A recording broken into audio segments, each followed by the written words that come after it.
أعوذ بالله من الشيطان الرجيم. الحمد لله الذي أنزل على عبده الكتاب ولم يجعل له عوجا قيما لينذر بأسا شديدا من لدنه ويبشر المؤمنين الذين يعملون الصالحات أن لهم أجرا حسنا ماكثين فيه أبدا وينذر الذين قالوا اتخذ الله ولدا ما لهم به من علم ولا لآبائهم كبرت كلمة تخرج من أفواههم إن يقولون إلا كذبا فلعلك باخع نفسك على آثارهم إن لم يؤمنوا بهذا الحديث أسفا إنا جعلنا ما على الأرض زينة لها لنبلوهم أيهم أحسن عملا وإنا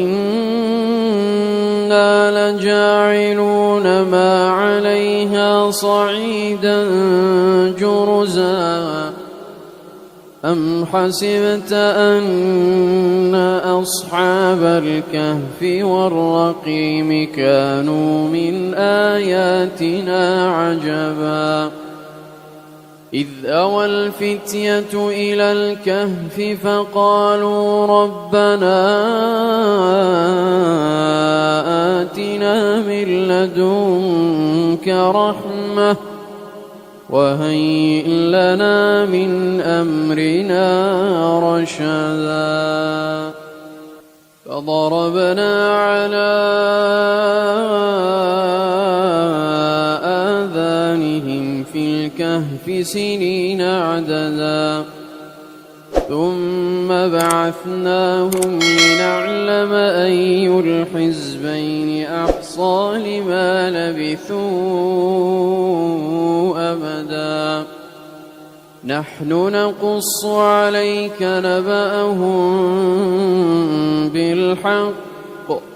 إنهم فتية آمنوا بربهم وزدناهم هدى وربطنا على قلوبهم إذ قاموا فقالوا ربنا رب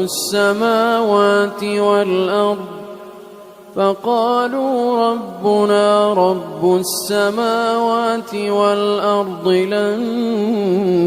ندعو من دونه إلها لقد قلنا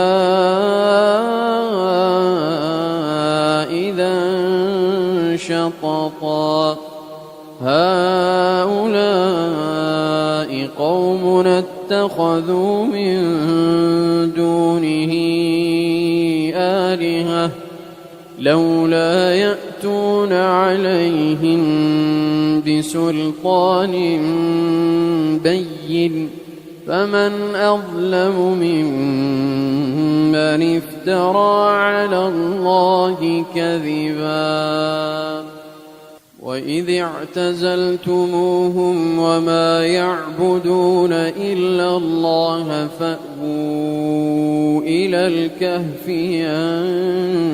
ينشر لكم ربكم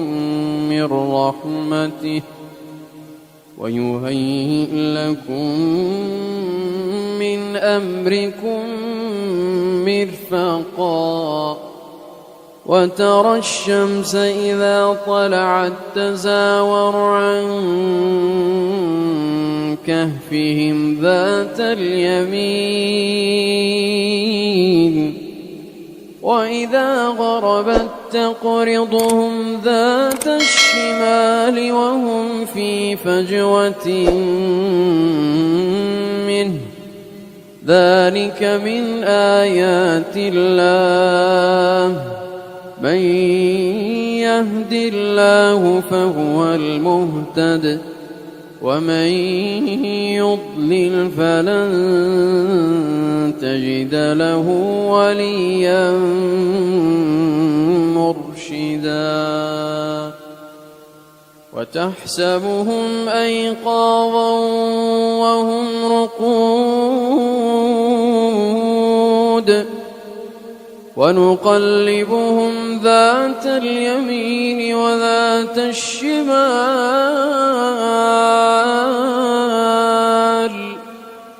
وكلبهم باسط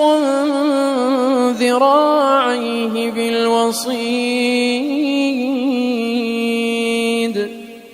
لو اطلعت عليهم لوليت منهم فرارا ولملئت منهم رعبا وتحسبهم أيقاظا وهم رقود ونقلبهم ذات اليمين وذات الشمال وكلبهم باسط ذراعيه بالوصيد لو اطلعت عليهم لوليت منهم فرارا ولملئت منهم رعبا وكذلك بعثناهم ليتساءلوا بينهم قال قائل منهم كم لبثتم قالوا لبثنا يوما أو بعض يوم قالوا ربكم أعلم بما لبثتم فابعثوا أحدكم بورقكم هذه إلى المدينة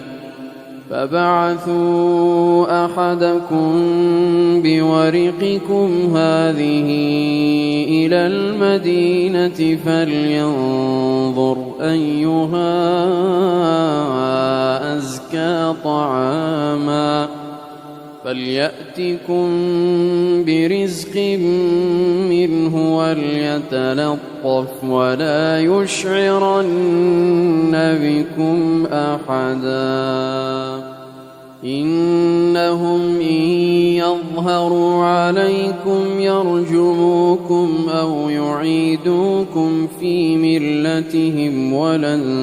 تفلحوا إذا أبدا وكذلك أعثرنا عليهم ليعلموا أن وعد الله حق وأن الساعة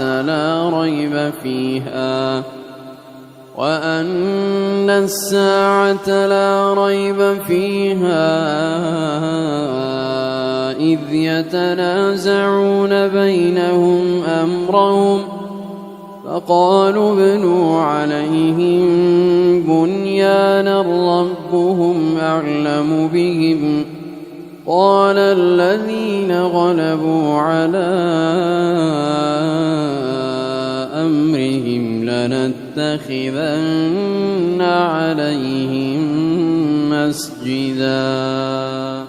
سيقولون ثلاثة رابعهم كلبهم ويقولون خمسة